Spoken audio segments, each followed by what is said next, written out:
Looks like I picked a bad day to quit sniffing glue.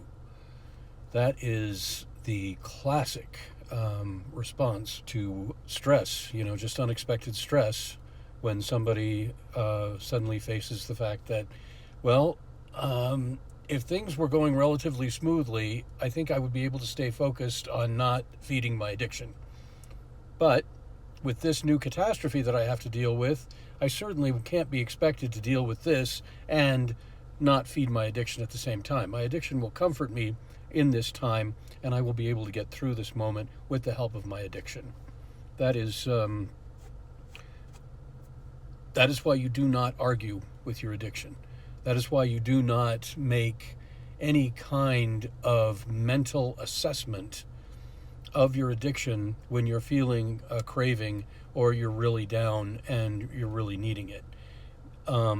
Because your addiction will always win that argument every single time. You cannot engage it. You cannot say, my addiction is no longer a part of me, and then when something bad happens, you say, well, come back, addiction, and help me get through this. And you can do that, okay? You can acknowledge it, all right? But then you have to just cut it off. You have to say, well, this is a fine thing, but I can keep doing what I'm doing. In fact, this is a wonderful distraction from my needing to feed my addiction. You can always look at it that way. I keep going back to this. You can look at this. You can look at it this way. You can look at that this way, and it'll help.